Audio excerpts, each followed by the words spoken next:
आज मैं आपको पत्तियां बनाना सिखाती हूँ। पत्तियां बनाना बहुत ही आसान है और मैं आपको जल्दी जल्दी से बहुत थोड़े टाइम में 3 तरह की पत्तियां बनाना बताती हूँ।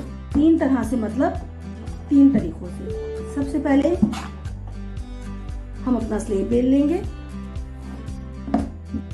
जितनी पतली या थिक आपको अपनी पत्ती रखनी है उस हिसाब से आप स्लेब की थिकनेस बना लीजिए। सबसे पहले मैंने ये एक हार्ट शेप का सांचा लिया है और ये देखिए हमने इसे काट लिया। बहुत जल्दी से ये कट जाता है और इसको काटने के बाद हमने ये देखिए ये हमारी पत्ती तैयार हो गई है। अब इस पे आप अपनी मर्जी के मुताबिक कुछ भी डिजाइन बना सकती हैं, जो आपको पसंद आए वैसा बना लीजिए।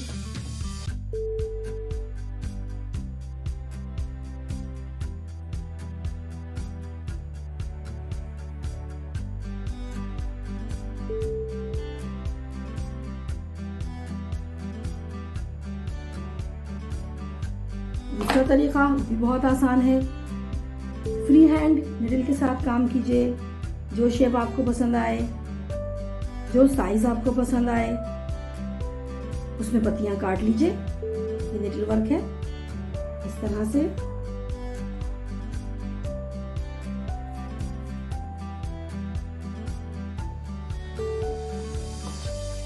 ये देखिए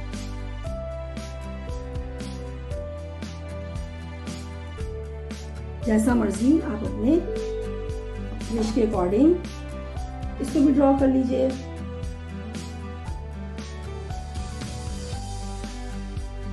और इसी तरह से इन पत्तियों को जोड़ के हम फ्लावर्स भी बना सकते हैं। ये थोड़ी सी छोटी पत्ती है, ये भी तैयार हो गई है। एक और चीज जो मैं आपसे शेयर करना चाहती हूँ वो है फ्री हैंड।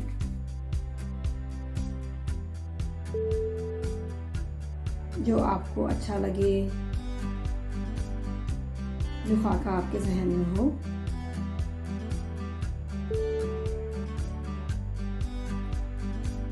फ्री हैंड पे ज़रूर हाथ साफ कीजिए। इसकी बहुत प्रैक्टिस कीजिए।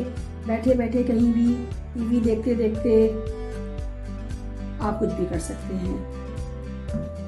जैसे कि मैंने आपको बताया कि हम इस तरह की चीज़ें स्लेब वर्क के साथ आसानी से बना सकते हैं। टाइम को सेव करते हुए मैंने जल्दी जल्दी से एक स्लेब बेल लिया है। अगर आप बची हुई मिट्टी को रीयूज कर रहे हैं तो इसको बेलते हुए इस बात का ख्याल रखें कि कहीं आपकी मिट्टी में हवा के बुलबुले ना बन गए हों। अगर ऐसा हुआ है तो आप उनको निकाल दीजिए। ये बात मैं अपनी हर वीडियो में बताने की कोशिश करती हूँ कि अगर मिट्टी के दरमियान हवा हो तो बर्तन ड्राई होने के बाद, जो भी चीज़ आप बना रही हैं ड्राई होने के बाद, जब वो हवा वहाँ से बाहर आती है तो बर्तन को तोड़ देती है। ये देखिए ये इसमें हल्के हल्के, ये देखिए अंदर से ये फट गया है। जो इस तरह के बबल्स हैं उस एरिया में काम करते हुए एहतियात कीजिए या निडल की मदद से उसको निकाल के दोबारा रिपेयर कर लीजिए। ये हमारे वर्क एरिया से दूर होगा, इसीलिए मैंने इसको थोड़ा सा बड़ा बनाया है। मैं इसको बार बार उलट पुलट के इसलिए देखती हूँ कि अगर ये हमारे स्लेब के साथ चिपक गया ये हमें थोड़ा सा परेशान करेगा। ये एक प्लेट मैंने गोल ले ली है और इसकी मदद से एयर बबल यहाँ है, उसको इग्नोर करते हुए निडल की मदद से हम इसे गोल कट कर लेंगे।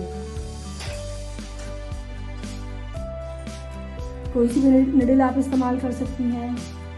एक सा हाथ रखते हुए बहुत ही आसानी से आप देखेंगी कि एक ही स्लेब के साथ हम क्या कुछ बना लेंगे।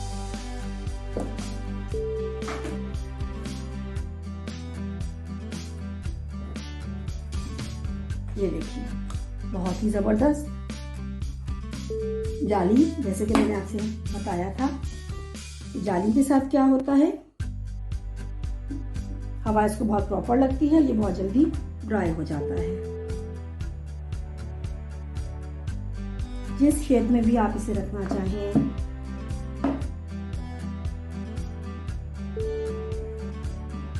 हमने यहाँ रख दिया।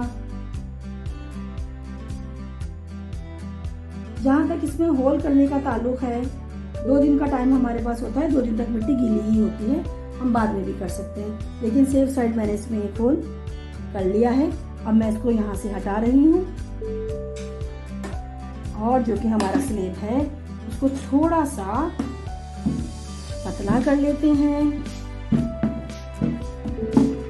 अब ये देखिए हमारे पास डिफरेंट कुकी कटर मौजूद हैं, जिनकी मदद से हम कोई भी शेप काट लेंगे। जहां जहां आपको इस स्लेब में जगह नजर आए वहां कटिंग करती जाइए। जो चाहें डिफरेंट बॉटल्स की कैप आप रखिए, उनसे स्टेंसिल बना सकती हैं। जो कुछ आपके जहन में है वो सब कुछ आप इस पे, मिट्टी आपका कैनवस है, आप इस पे उतार दीजिए। थोड़ी देर के लिए आप इसे छोड़ सकती हैं। इसके बाद हम इन सब में हैंग करने के लिए होल कर लेंगे। अगर आप किसी को गिफ्ट करना चाहती हैं और उसका नाम फर्ज कीजिए कि ए से स्टार्ट होता है या ई से स्टार्ट होता है, तो वो भी आप इसमें लिख सकती हैं। तो फिर जब आप ये गिफ्ट करेंगे तो उनको ये बात और अच्छी लगेगी कि ये आपने उनके ही लिए बनाया है। और अपने हाथ से बना के दिए गए तोहफे की तो बात ही क्या है। अब हम इस काम को कंप्लीट करते हैं। इसको ड्राई करेंगे, इसको सीलर अप्लाई करेंगे और या तो इसको ऑर्गेनिक वे में हैंगिंग बनाएंगे या हम इसको पेंट करेंगे और आपके साथ शेयर करेंगे। ये देखिए आप उसी बचे हुए स्लेब से ये जो सर्कल हमने बीच में से काटा था कुकी कटर की मदद से, बाकी के बचे हुए स्लेब को हमने कितने सारे शेप्स के अंदर डाल दिया है। आप जो चाहें आप वैसे शेप्स का इस्तेमाल कीजिए या आप हैंड बिल्ड कीजिए या आप सेल्फ क्रिएशन कीजिए, जो कुछ भी आपके जहन में है, और आप अपने खूबसूरत से वॉल हैंगिंग को कंप्लीट करने के अंदर इस्तेमाल करना चाहें। अब हम इसके ड्राई होने का इंतजार करेंगे, सीलर अप्लाई करेंगे। सामान हमारा सारा ड्राई हो चुका है और हर चीज़ को हमने वाटर सील भी अप्लाई कर लिया है। और ड्राई होने के बाद हम इसकी थोड़ी सी फिनिशिंग कर सकते हैं।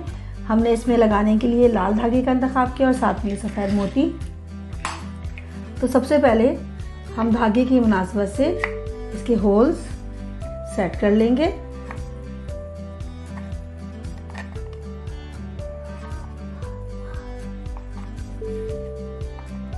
इस तरह से आप कैसे भी कर सकती हैं। जब हम इस तरफ से होल करते हैं तो इस तरफ थोड़ी सी मिट्टी एक्स्ट्रा आ जाती है। ये बस हमने इसको हटाना है ताकि इसमें डबल धागा आसानी से जा सके।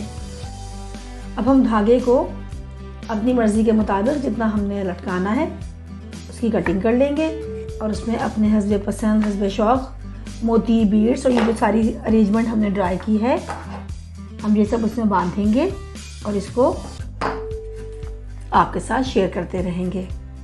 टाइम को बचाने के लिए मैंने बस ये धागे काटे और इनमें सब में हमने एक एक मोती डाला और मोती को गिरा ना लगाना पड़े, डबल करके यहाँ डाल के और धागा हमने इस तरफ निकाल लिया। क्योंकि मोती को डालने और बांधने में बहुत ज़्यादा टाइम लग जाता है, तो मैंने आपकी ज़हमत को बचाते हुए उसके एक सिरे पे एक मोती और एक सिरे पे कोई भी हैंगिंग लटका दी है। आप अगर चाहें तो दोनों सिरों पे मोती भी लगा सकते हैं। आप इतना हैवी ना बनाएं जितना कि मैंने बनाया है।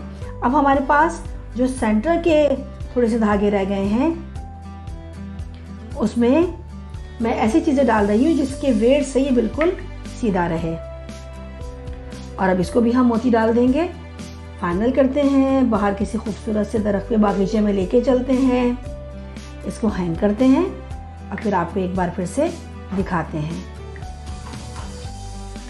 धागे को अगर पानी के साथ हल्का सा गीला कर लें, जैसे कि आप देख सकते हैं कि मैंने यहाँ पानी रखा हुआ है,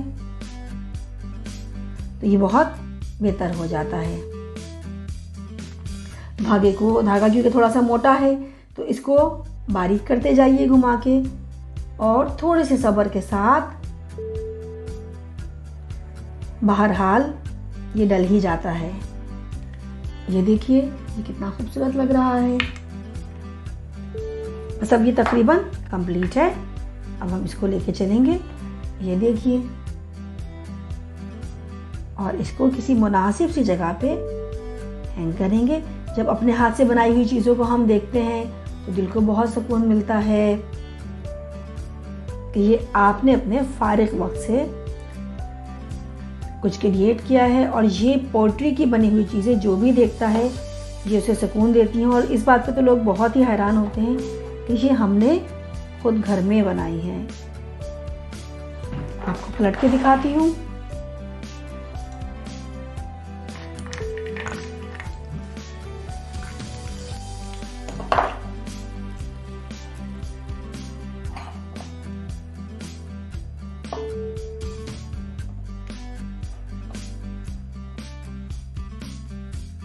इसको पूरा करते हैं और बाहर लेके चलते हैं, और फिर आपको इसकी एक फाइनल शेप दिखाते हैं।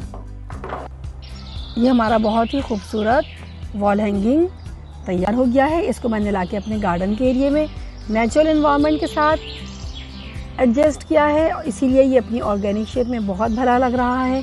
और ये हवा के साथ खुद ब खुद यहाँ की रौनक को बढ़ाता रहेगा। अगर आप इसको इंडोर हैंग करना चाहते हैं तो आप इसके ऊपर पेंट भी कर सकते हैं, क्योंकि इंडोर फिर इसकी ब्राइटनेस का लुक ही अलग आता है। लेकिन आउटडोर में ये अपने ओरिजिनल शेप में, यानी ऑर्गेनिक शेप में बहुत ही भला लगता है। जब तक कि हम कुछ नया सोचते हैं, नया बनाते हैं। आप अपना बहुत ख्याल रखिएगा। तब तक के लिए अल्लाह हाफिज़।